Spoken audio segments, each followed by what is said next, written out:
నమస్కారం LTV Mangalagiri news కి స్వాగతం. ముందుగా బులెటిన్ హెడ్లైన్స్.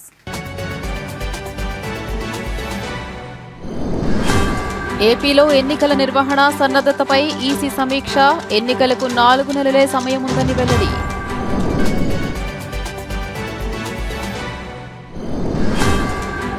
నగరంలోని ఆలయాల్లో వైభవంగా ముక్కోటి ఏకాదశి వేడుకలు. ఉత్తర ద్వార దర్శనం కోసం ఆలయాలకు తెల్లవారుజాము నుంచే కిటకిటలాడుతున్న వైష్ణవాలయాలు.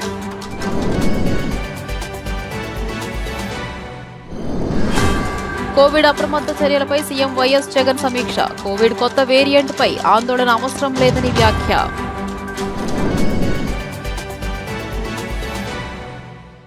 ఇక వివరాల్లోకి వెళ్తే ఏపీలో వచ్చే ఏప్రిల్లో సార్వత్రిక ఎన్నికలు జరిగే అవకాశం ఉందని కేంద్ర ఎన్నికల సంఘం సూచనప్రాయంగా తెలిపింది. 4 నెలలే సమయం ఉన్నందున యుద్ధ ప్రాతిపదికన సన్నద్ధం కావాలని అన్ని జిల్లాల కలెక్టర్లు, ఎస్పీలకు సూచించింది. ఢిల్లీ నుంచి వచ్చిన కేంద్ర ఎన్నికల సంఘం ప్రతినిధుల బృందం విజయవాడ నోవాటెల్ హోటల్లో సమీక్ష నిర్వహించింది. 2019 ఎన్నికల షెడ్యూల్కు కాస్త అటూ ఇటుగా జరిగే అవకాశం ఉందని, వచ్చే ఎన్నికల్లో మద్యం, డబ్బు ప్రభావం లేకుండా పటిష్ట చర్యలు తీసుకోవాలని ఆదేశించింది. ఓటర్ల జాబితా ప్రత్యేక సమగ్ర సవరణ 2024 ఎన్నికల సన్నద్ధత కార్యకలాపాలపై విజయవాడ నోవాటెల్ హోటల్లో కేంద్ర ఎన్నికల సంఘం ప్రతినిధుల బృందం సమీక్ష సమావేశం నిర్వహించింది. 2 రోజుల సమావేశాల్లో భాగంగా తొలి రోజు అన్ని జిల్లాల కలెక్టర్లు, ఎస్పీలతో సమావేశమైంది. సీనియర్ డిప్యూటీ ఎన్నికల కమిషనర్లు ధర్మేంద్ర శర్మ, నితీష్ కుమార్ వ్యాస్, డిప్యూటీ ఎన్నికల కమిషనర్లు ఆర్కే గుప్తా, హిర్దేశ్ కుమార్, అజయ్ బాదో తదితరులు ఈ సమీక్షలో పాల్గొన్నారు. 2014-2019 సార్వత్రిక ఎన్నికల సందర్భంగా ఎక్కడెక్కడ ఘర్షణలు, అల్లర్లు, విధ్వంసాలు, హింసాత్మక ఘటనలు చోటు చేసుకున్నాయి, ఆయా కేసుల పరిస్థితి ఏంటి తదితర అంశాలపై జిల్లాల వారీగా కేంద్ర ఎన్నికల అధికారులు ఆరా తీశారు. అత్యంత సమస్యాత్మకమైన పోలింగ్ కేంద్రాల్లో ఈసారి ఎలాంటి చర్యలు తీసుకున్నారని ఎన్నికల సంఘం ప్రతినిధులు బృందం అడిగి తెలుసుకున్నారు. గతంలో రీపోలింగ్ జరిగిన కేంద్రాల గురించి వివరాలు అడిగి తెలుసుకున్నారు. ఓటర్ల జాబితాపై తెలుగుదేశం, వైసీపీ, బీజేపీ తదితర పార్టీలు ఇచ్చిన ఫిర్యాదులపై ప్రశ్నించారు. వాటిని క్షేత్రస్థాయిలో పరిశీలించారా, ఏం తేల్చారు, వాటిలో వాస్తవం ఎంత అనే అంశాలపై జిల్లాల వారీగా వివరాలు అడిగి తెలుసుకున్నారు. బాపట్ల జిల్లా పర్చూరు నియోజకవర్గంలో వైసీపీ నాయకులు దాఖలు చేసిన ఫామ్ 7 దరఖాస్తులపై ఆరా తీశారు. దరఖాస్తుదారులపై ఏం చర్యలు తీసుకున్నారని ఆ జిల్లా కలెక్టర్ను ప్రశ్నించగా బాధ్యులందరిపై కేసులు నమోదు చేశామని ఆయన సమాధానమిచ్చారు.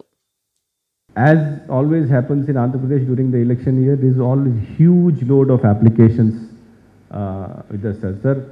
After publication of 2023 final roll, from 6th January, after 5th January 2023, we have received almost 90 lakh applications. And till now, 89 lakh applications have been resolved, sir. Only 1 lakh applications are still pending.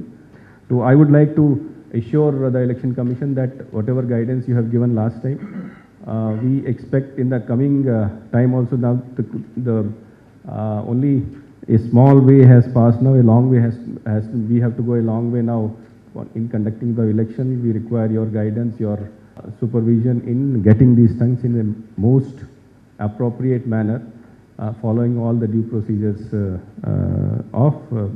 as guided by the Election Commission of India. General decorum demands की अगर आपको कोई आवश्यकता है तो route it through the CO office so that they know, but in emergency और requirement you free to contact us. So the kind of layering has occurred. One more level which we would like to do will be the IT platforms and IT applications which have moved quite rapidly, and by the time you come in January, I think DGIT will be organizing, will be calling maybe your IT team or anyone if you want to come yourself. Be very clear about where the IT platform is constitutive of the step and where it's reflective. So for example, a recent challenge came in Telangana High Court pertaining to a 2018 election petition dispute, and the point made by the petitioner was that the affidavits that the winning candidate was giving to the RO, and each time the RO definitely put them up on the IT platform which they are required to do, but the IT platform itself did not have the capacity to host more than 4 documents. Therefore, some of the documents disappeared from public view, the previous affidavits, though they were not deleted. So this is where the point came, and we were able to navigate because we said that the IT platform requirement is a further facilitation. The statutory step lies in display of the affidavits on the notice board and prominent places in a physical sense. ముక్కోటి ఏకాదశిని పురస్కరించుకుని మైలవరం శ్రీ వెంకటేశ్వర స్వామివారు ఉత్తర ద్వార దర్శనంలో భక్తులకు కనువిందు చేశారు. తెల్లవారుజాము నుంచే భక్తులు తండోపతండాలుగా వైకుంఠ ఉత్తర ద్వార దర్శనం చేసుకున్నారు. దర్శనం నిమిత్తం వచ్చే భక్తులకు ఎటువంటి ఇబ్బందులు తలెత్తకుండా ఆలయ సిబ్బంది ప్రత్యేక ఏర్పాట్లు చేసి తీర్థ ప్రసాదాలు అందజేశారు. భక్తులకు ఎంతో ప్రీతిపాత్రమైన ముక్కోటి ఏకాదశిని పురస్కరించుకుని మైలవరం శ్రీ వెంకటేశ్వర స్వామివారు ఉత్తర ద్వార దర్శనంలో కనువిందు చేశారు. తెల్లవారుజామున నుండి భక్తులు స్వామివారిని ఉత్తర ద్వార దర్శనంలో వీక్షించేందుకు బారులు తీరారు. దర్శనం నిమిత్తం వచ్చే భక్తులకు ఎటువంటి ఇబ్బందులు తలెత్తకుండా ఆలయ సిబ్బంది ప్రత్యేక ఏర్పాట్లు చేసి తీర్థ ప్రసాదాలు అందజేశారు. వైకుంఠ ఉత్తర ద్వార దర్శనం కోసం కొనసాగుతున్న భక్తుల క్యూ లైన్ తెల్లవారుజామున 4 గంటల నుండే దేవాలయం వద్ద భక్తుల రద్దీ కొనసాగింది.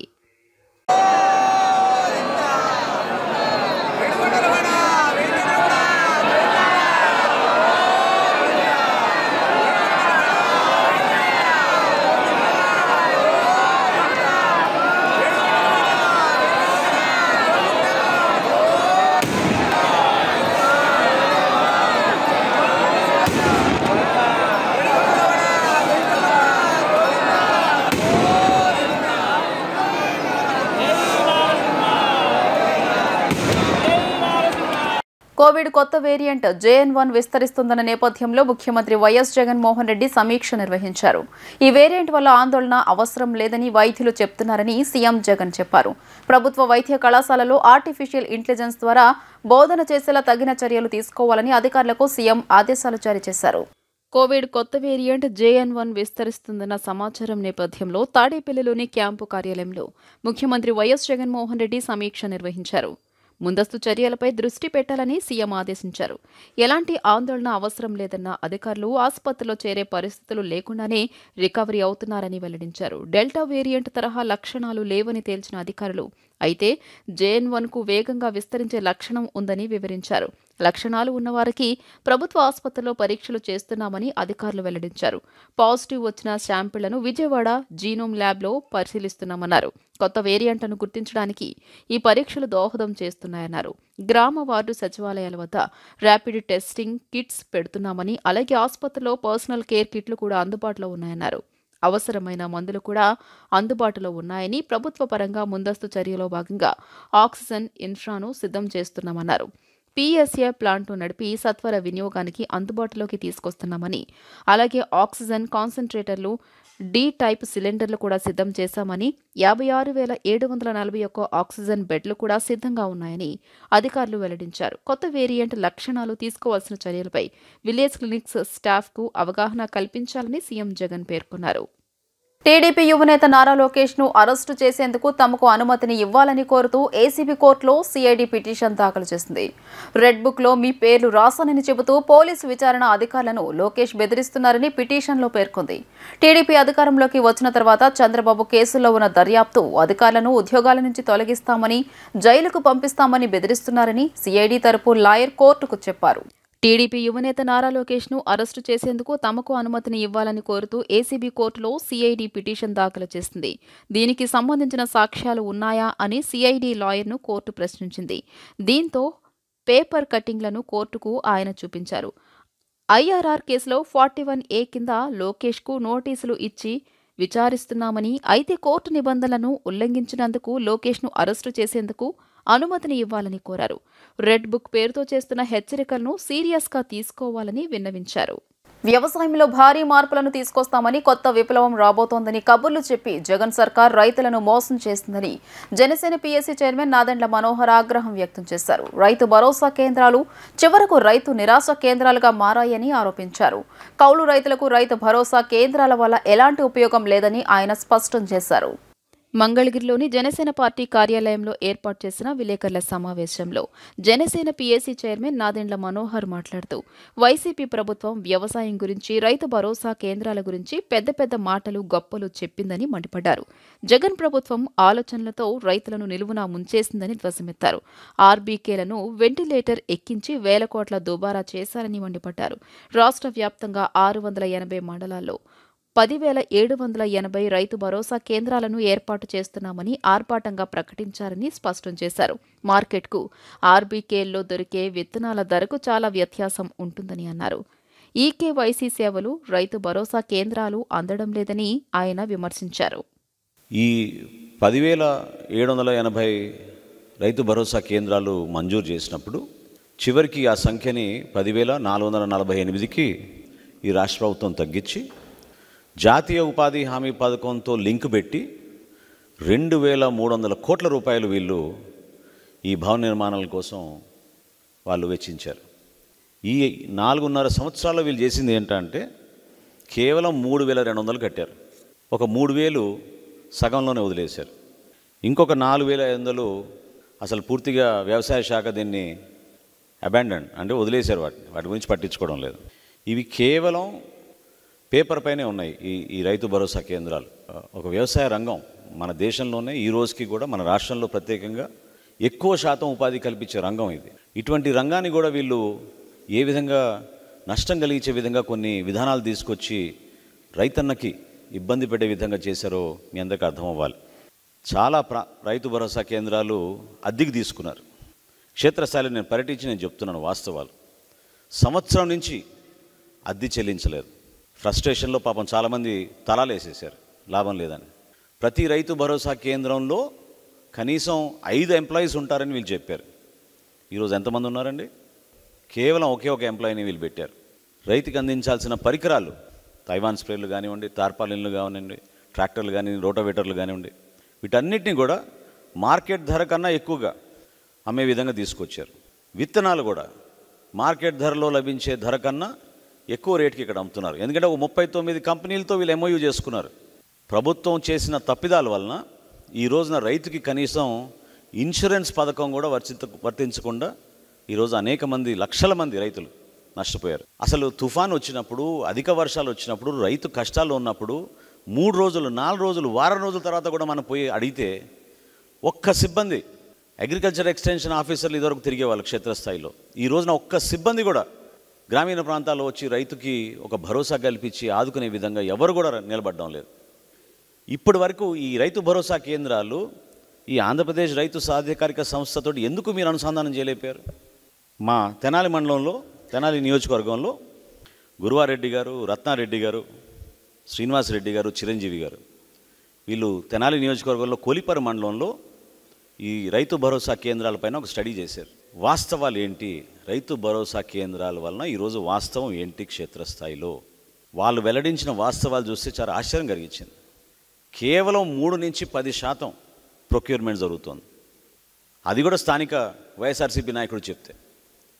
అసలు ఈ వ్యవస్థని వీళ్ళు ఏదైతే మార్పు కోసం తీసుకొచ్చాం, అద్భుతంగా జరిగిపోతుందని చెప్పారో, నీతి ఆయోగ్ లాంటి సంస్థ కూడా ఇది చాలా బాగుంది ఆంధ్రప్రదేశ్లో చేసేది, దీన్ని మనం వేరే రాష్ట్రాలు కూడా తీసుకెళ్లాలని సర్టిఫికేట్ ఇచ్చారు.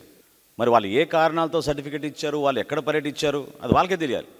పెద్దలు గురువారెడ్డి గారు లాంటి వాళ్ళు క్షేత్రస్థాయిలో పర్యటించి, ఇది ఎకనామిక్ అండ్ పొలిటికల్ వీక్లీలో వచ్చింది వాళ్ళ ఆర్టికల్. ఇది చాలా రెప్యూటెడ్ ఆర్గనైజేషన్. ఇది 9 అంశాలైతే 100% వాళ్ళు నెగిటివ్గా ఇచ్చారు రిపోర్ట్. అంటే ఎందుకు మీరు ఈ వ్యవస్థను ఇట్లా చేశారు? గ్రామీణ ప్రాంతాల్లో ఉన్న ఒక మంచి వ్యవస్థ, వ్యవసాయాన్ని కాపాడుకునే విధంగా ఉన్న వ్యవస్థని మీరు ఎందుకు నీరుగార్చారు? ఈ వ్యవస్థని వెంటిలేటర్ మీద నెట్టేసిన ఈ ప్రభుత్వాన్ని నిలదీస్తున్నాం. ఖచ్చితంగా ఇది కేవలం మీ రాజకీయ లబ్ధి కోసం ఎన్ని అవస్థలు, ఎన్ని ఇబ్బందులు పెట్టారో మీరు ఈ రైతుల్ని ఈ రైతు భరోసా కేంద్రాల ద్వారా దీన్ని సరి చేసుకోవాలి.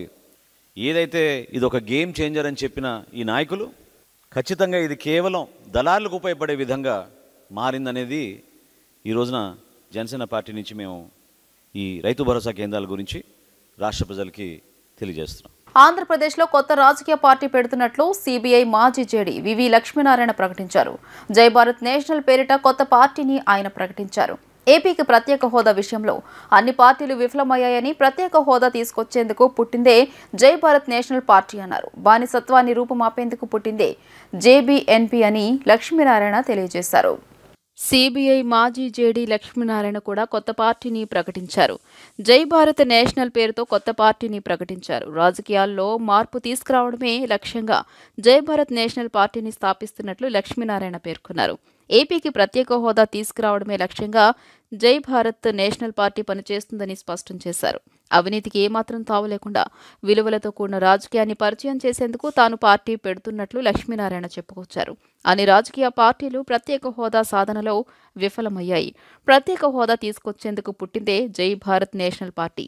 శాంతి భద్రతలు, మానవ హక్కులు కల్పించేందుకు పుట్టిందే జై భారత్ నేషనల్ పార్టీ. వీళ్లు తిన్నారని వాళ్లు తిన్నారని వీళ్లు విమర్శించుకుంటున్నారు. ఎవరూ అవినీతికి పాల్పడేందుకు వీల్లేదని వ్యవస్థను తీసుకొచ్చేందుకు పుట్టిందే జై భారత్ నేషనల్ పార్టీ. అభివృద్ధితో అవసరాలు తీర్చేందుకు, బానిసత్వాన్ని రూపుమార్చేందుకు పుట్టిందే జై భారత్ నేషనల్ పార్టీ. యువతరానికి అద్భుత ఉపాధి కల్పించడానికి ప్రజల నుంచి పుట్టిన పార్టీ జై భారత్ నేషనల్ పార్టీ అంటూ లక్ష్మీనారాయణ ఉద్వేగంగా ప్రసంగించారు. ఈ అందరి యొక్క ఆకాంక్షలతో కాంక్షలతో ఈరోజు పుట్టిన పార్టీ, ఒక పార్టీ మాధ్యమం నుంచి మనం రాష్ట్ర రాజకీయాల్లో మార్పులు తీసుకురావాలి అన్న ఒక ఉద్దేశంతో ఈ పార్టీ పెట్టిన పార్టీ కాదు, ఇది పుట్టిన పార్టీ. ఈ పార్టీ ప్రజలలోంచి పుట్టిన పార్టీ, ప్రజల ఆకాంక్షలు కాంక్షలలో పుట్టిన పార్టీ. ఆ పార్టీయే జై భారత్ నేషనల్ పార్టీ. రాజకీయాలంటే ప్రజల్ని మోసగించడమే అనుకుంటున్న పరిస్థితులలో రాజకీయాలంటే సుపరిపాలన అని సిద్ధం చేయడానికి జై భారత్ పార్టీ పుట్టింది. మేము ఆ పార్టీని తీసుకుని ముందుకు రావలసి వచ్చింది. ఇది ప్రధానమైన కారణం. శ్రమతో అద్భుతాలు సృష్టిద్దామని, పరిశ్రమల నుండి ప్రగతి సాధిద్దామని ప్రభుత్వాలకు ఆలోచన లేకపోవడం వల్ల మనందరికీ నిరుద్యోగం అన్నది ప్రధానమైన సమస్యగా ఏర్పడింది. 2014వ సంవత్సరంలో ఈ రాష్ట్రం ఏర్పడినప్పుడు ప్రత్యేక హోదా ఇస్తామని పార్లమెంటులో మాట్లాడి విభజన చట్టం వచ్చిన తర్వాత అందులో ప్రత్యేక హోదా గురించి ఎవరూ మాట్లాడలేదు. రాష్ట్రంలో ఉన్న నిరుద్యోగానికి ప్రధానమైన కారణం నా ఉద్దేశంలో ప్రత్యేక హోదా రాకపోవడం. ఒకరేమో ప్రత్యేక హోదా వద్దన్నారు, ప్యాకేజీ ముద్దన్నారు. మరొకరు కేంద్రం మెడలు వంచి ప్రత్యేక హోదా తెస్తామన్నారు.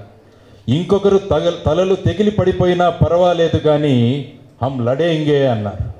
హోదా రాలేదు, ప్యాకేజీ రాలేదు, మెడలు వంగలేదు, తలలు తెగి పడింది లేదు. మనకు మిగిలింది నిరుద్యోగం. 3 సార్లు మనకు అవకాశం వచ్చింది ప్రత్యేక హోదా అడగడానికి, కానీ అడిగే ధైర్యం ఎవరికీ లేదు. కానీ మళ్ళా దాన్ని ఎలక్షన్ ముద్దాగా తీసుకొచ్చి మళ్ళా ప్రత్యేక హోదా కోసం పోరాడతామని మళ్ళా చెప్పబోతున్నారు. ఈ అన్ని బూటకపు ప్రచారాలను సమాప్తి చేసి రాష్ట్రానికి ప్రత్యేక హోదా తీసుకురావడానికి పుట్టింది జై భారత్ నేషనల్ పార్టీ. ప్రత్యేక హోదాని ఎలాగైనా తీసుకొస్తాం మేము. ఎవరికి తలలు వంచము, ఎవరికి సాష్టాంగ ప్రమాణాలు కూడా చేయమని మీ అందరి సమక్షంలో నేను తెలియజేస్తున్నా. తప్పుడు వాగ్దానాలతో ప్రజలను మోసం చేసి అధికారంలోకి రావాలన్నదే చంద్రబాబు ఆలోచనని మాజీ మంత్రి పేర్ని నాని విమర్శించారు. ఇచ్చిన హామీలను చంద్రబాబు అమలు చేయలేదని మండిపడ్డారు. 650 హామీలు ఇచ్చి గాలికి వదిలేశారని ఆయన ఆరోపించారు. వైసీపీ కేంద్ర కార్యాలయంలో ఏర్పాటు చేసిన విలేకరుల సమావేశంలో మాజీ మంత్రి పేర్ని నాని మాట్లాడుతూ ఎప్పటికప్పుడు ప్రజలకు ఎరవేయడం చంద్రబాబుకు అలవాటని ఆరోపించారు. చంద్రబాబు ఎన్ని తప్పుడు మాటలు మోసాలైన చేస్తారని ఆగ్రహం వ్యక్తం చేశారు. ఇప్పుడు కొత్తగా హామీలు ఇవ్వడం మొదలుపెట్టారని, ఇచ్చిన హామీలను గాలికొదిలేసిన చంద్రబాబును పవన్ ఎందుకు ప్రశ్నించలేదు అని నిలదీశారు. పవన్ కళ్యాణ్తో చంద్రబాబు బేరాలు చేసుకున్నారని, చంద్రబాబు అధికారంలో ఉండాలన్నదే పవన్ ఆరాటమని అన్నారు. ఒకప్పుడు లోకేష్ను దొంగ అన్న పవన్ ఇప్పుడు ఎందుకు ఓటేయమని చెబుతున్నాడని ఆయన ధ్వజమెత్తారు.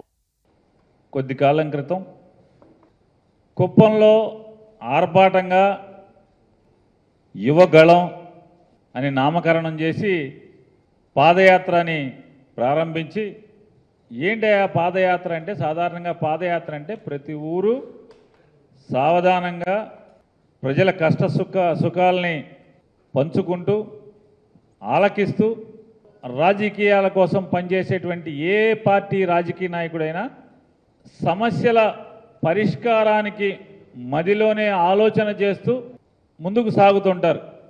ఈ యువకులం అని మొదలుపెట్టిన ఈ యాత్ర బహిరంగ సభ ఉన్న చోట జనాన్ని పోగేయటం, డబ్బులు ఉన్నాయి పాపపు సొమ్ములు, జనాన్ని పోగేయటం, జగన్మోహన్ రెడ్డి గారిని బూతులు తిడతాం, మళ్ళీ అక్కడి నుంచి పరిగెడతాం. ఈయనేమో యువగళం అంట, ఈయనేమో నవయువకుడు అంట. సాయంత్రం 5 అయితే కానీ బస్సులోంచి బయటికి రాడంట. ఇక పగలు కానీ ఎండలో కానీ నడిచేది లేదు. ఎక్కడున్నాడండి అంటే అప్పుడండి బయలుదేరాడు, బస్ దిగి బయలుదేరాడండి, పడమటి సెంటర్లో ఉన్నాడండి అంటారు కాసేపు. మళ్ళీ రాత్రి 10ంటికి ఎక్కడున్నాడంటే ఏలూరు దగ్గర ఉన్నాడండి అంటాడు. ఇదేంటే ఇక అప్పుడే పడమట అన్నారు, 5ంటికి అప్పుడే ఏలూరు ఏంటి ఏం చేస్తున్నాడు అసలు? పాదయాత్ర, మనుషులతో మాట్లాడుతున్నాడా, ఏం చేస్తున్నాడంటే అర్థం కాని పరిస్థితి. ఏలూరు వెళ్ళిపోయి పడుకున్నాడు అంటారు. పొద్దున్నే అంటే ఏలూరులో పడుకుని పొద్దున్న లేచి నడుస్తున్నా అంటే ఇక నడవడం. సాయంత్రం 5ంటికి ఏలూరులో బహిరంగ సభ. ఈయన ఆ మొదలెట్టిన యువగళం 4000 కిలోమీటర్లు 400 రోజులు అన్నారు. ఈ తీరా చూస్తే అదంతా జంపింగ్ జపంగ్ యాత్ర. అసలు దీంట్లో ఏంటంటే యువగళం మొదలెట్టి పాపం వాళ్ళ నందమూరి తారక రామారావు గారు మనవడు ఒక ఆయన వచ్చాడు, ఆయన చనిపోయాడు. చనిపోతే మళ్ళీ పాదయాత్ర ఆపలా. వాళ్ళ నాన్నగారిని మాత్రం జైల్లో వేయంగానే మామూలుగా వెంటనే ఆగిపోయింది యాత్ర. సొంత నీ మేనమామ కొడుకు చావు బతుకుల మధ్య ఉంటే కనీసం ఆసుపత్రికి కూడా వెళ్ళి చూడటానికి అవకాశం నీకు మనసు రాలేదు. అరెస్ట్ చేస్తే తప్పేంటి? ఆయన పాపాలు చేశాడు, తప్పు చేశాడు, దొంగతనం చేశాడు, అరెస్ట్ అయింది, నడవాలి కదా. ఈ యువకులం అని అట్ట దాన్ని తీసుకెళ్ళిపోయి ఏం చేశారని కృష్ణా జిల్లాలో ఏం నడిచారు అంటే గన్నవరం ఒకటే నడిచారు. బెజవాడ, గన్నవరం వెళ్ళిపోయింది మామూలుగా ఏలూరు అని. జంపింగ్ జపాంగ్ యాత్ర ఇది. మొదలెట్టినప్పుడేమో యువకులం, మూసిందేమో నవశేకొండ, మధ్యలో జంపింగ్ జపాంగ్ మధ్యలో. ఈ అటర్ ఫ్లాప్ సినిమాకి పవన్ కళ్యాణ్, బాలకృష్ణ వీళ్ళు పెట్టి ఇదో పెద్ద సినిమా అంటారు. ఆ పవన్ కళ్యాణ్ రావటాకేమో మామూలుగా వెళ్ళి బతిమాలి బేరమాటి తెచ్చుకోవాల్సిన పరిస్థితి. చంద్రబాబు నాయుడు అంట కష్టాల్లో ఉంటే పవన్ కళ్యాణ్ అండగా ఉన్నాడేమో లోకేష్ అంటాడు. పవన్ కళ్యాణ్ అంటాడు టీడీపీ బలహీనపడింది, టీడీపీ కష్టాల్లో ఉంది, అందుకోసం మనం అండగా ఉండాలని చెప్పాము పవన్ కళ్యాణ్ చెప్తాడు. మొన్న అంటే చంద్రబాబు నాయుడు అరెస్ట్ అయ్యాడు, దొంగతనం చేసి అరెస్ట్ అయ్యాడు. 2022 మార్చిలో ఏం కష్టాల్లో ఉంది, చంద్రబాబు నాయుడు ఏం ఇబ్బందుల్లో ఉన్నాడు? మరి ఇప్పటం సభలో నేను చంద్రబాబుతో వెళ్ళిపోతాం ఖాయమని చెప్పాను, ఎలా ఎందుకు చెప్పాడు పవన్ కళ్యాణ్ గారు? సో ఇదంతా ప్యాకేజీ వ్యవహారాలు, బేరాలు ఆడుకోవటం. అంతా పవన్ కళ్యాణ్కి చేత అయింది ఏంటి అంటే రాజకీయ పార్టీ పెట్టి చంద్రబాబు బాగుండాలి, చంద్రబాబు అధికారంలో ఉండాలి, చంద్రబాబు అధికారంలో లేకపోతేనేమో కలిసిపోయి చంద్రబాబు కోటేయండి, చంద్రబాబు కోటేయండి అంటాడు. చంద్రబాబు అధికారంలో ఉంటే WWF లాలూచి కుస్తీ, చంద్రబాబును పడేసేయండి, నా కోటేసేయండి అంటాడు. ఎందుకంటే జగన్ కోటేసేస్తారేమో, చంద్రబాబు వ్యతిరేక కోట అంతా జగన్కి వేసేస్తారేమో, నాకేసేయండి అంటాడు. జనం తెడ్డు కాల్చి వాత పెట్టారు ఇట్టాగే పిచ్చి మాటలు మాట్లాడితే.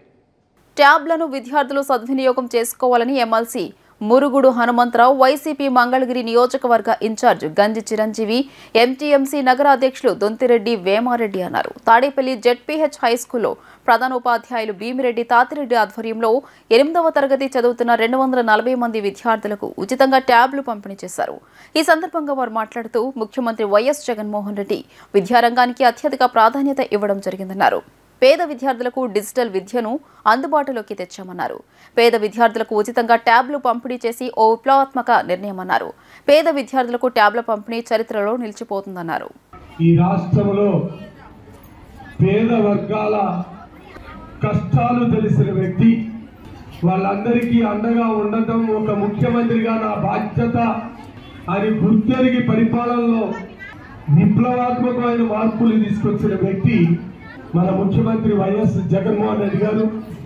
అందరూ తెలుసుకోవాల్సింది, తల్లిదండ్రులు ఉన్నారు ముఖ్యంగా, మీరు ఆలోచించవలసింది, ఎన్నో సంవత్సరాలుగా ప్రభుత్వ పాఠశాలలంటే నిధుల కొరతతో నిర్లక్ష్యానికి గురి అయి ఏదో పేదింటి బిడ్డలు కదా ఎంత బడికి వెళ్ళినా పర్లేదు అనే ఒక నిర్లక్ష్యానికి గురి అయినవి ఆంధ్ర రాష్ట్రంలో కాదు దేశం మొత్తంలో కూడా ప్రభుత్వ పాఠశాలలు. కానీ నిజంగా సమాజం ఎదగాలి, ఈ పేదరికానికి ఎన్ని సంక్షేమ పథకాలు ఇచ్చినా వాళ్ళ కుటుంబం దీర్ఘకాలికంగా పేదరికం నుంచి ధనవంతులుగా సమాజంలో ఉన్నతమైన స్థితికి వెళ్ళటానికి. వార్తలు ముగించే ముందు హెడ్లైన్స్ మరోసారి.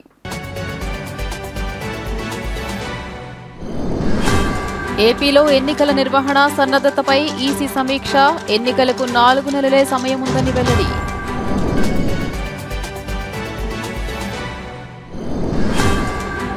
నగరంలోని ఆలయాల్లో వైభవంగా ముక్కోటి ఏకాదశి వేడుకలు. ఉత్తర ద్వార దర్శనం కోసం ఆలయాలకు తెల్లవారుజాము నుంచే కిటకిటలాడుతున్న వైష్ణవాలయాలు.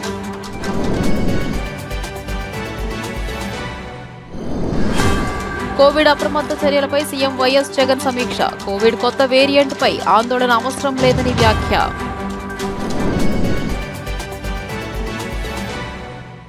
ఈ వార్తలు ఇంతటితో సమాప్తం. నమస్కారం.